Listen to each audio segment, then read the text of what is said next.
Hello, and welcome to a very special edition of the Storied Arcs podcast. In the coming weeks, we'll be discussing Mark Russell's work, beginning with the Flintstones and then moving on to Not All Robots. His work on the Flintstones requires a bit of context, which we'll dive into during our Creator Spotlight episode. But there is a beautiful introduction to the Flintstones written by Mark Russell himself and presented in the deluxe edition of that book. He describes where he was as a writer and the themes that are present in the book.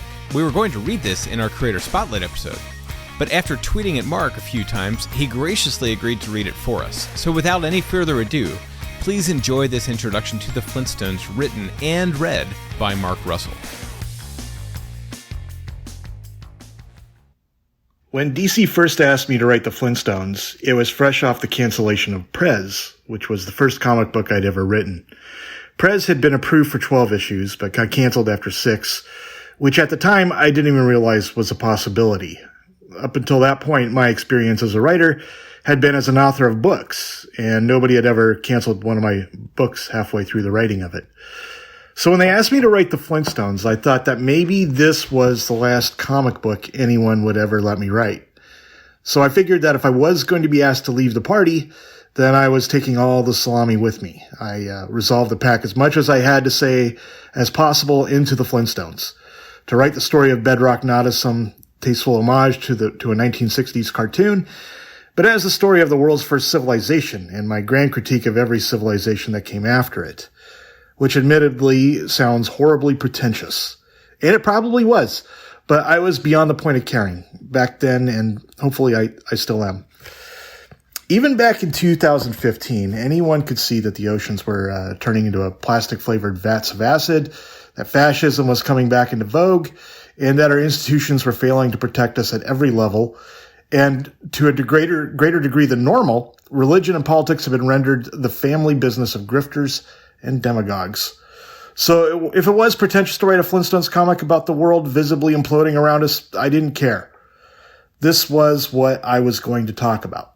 Heavy-handed? Good. Subtlety had died screaming. To me then and since, writing was about sounding an alarm on a sinking ship, and you didn't get style points for grad school subtlety and artful nuance. If something is worth talking about, it's worth talking about loudly.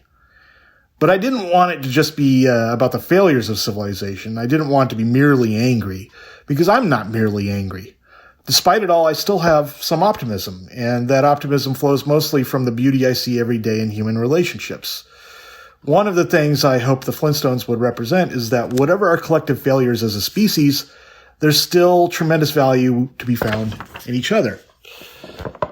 And if there is a way out of this mess, it probably starts with discovering what we all still mean to each other. As Fred Flintstone himself says in the comic, if civilization is going to amount to anything more than a place to watch TV and get cheap snake meat, it will only be because we've learned to do one thing, and that is to care about people who mean nothing to us. I still stand by Fred's words as our best hope for dealing with the calamities to come. At first, I wasn't very optimistic about this comic book finding its audience. When the first issue came out, my editor, Marie Javins, asked me how many issues I planned on writing. Based on the sales of the first issue and knowing that the sales tend to decline with each subsequent issue, I asked her how many issues we could reasonably get in before it was canceled. She said 12. So we agreed to make it 12 issues, and learning from my experience with Prez, I wrote issue 6 with what could serve as a natural ending point to the series in case it was canceled. But the Flintstones found an audience, and apparently still does. It still seems like a miracle to me that this comic got made, but miracle has always been shorthand for a lot of hard work by a lot of dedicated people. So I'd like to take a moment to recognize them. First, I've got to thank Steve Pugh for making the words look funny, for giving this story the emotional depth it never would have had without the incredible humanity he pours into his characters, not all of whom are human. And also Rick Leonardi, who filled in as the artist for a couple issues and performed admirably. I'd also like to thank our colorist, Chris Chukri, and Dave Sharp, our letterer, who played major roles in bringing this story to life, and Brittany Holzer, who was and continues to be a brilliant editor. And lastly, and most profoundly, I'd like to thank Marie Javins, without whom this collection would not exist, and without whom I would not have a career in writing comics. Marie not only discovered me as a comic book writer, She edited most of my early work at DC, including the Flintstones. She has always protected me and my writing from all enemies, foreign and domestic, not the least of which was myself. I thank you all for risking career suicide with me, and I hope this book still stands as a testament to risks worth taking.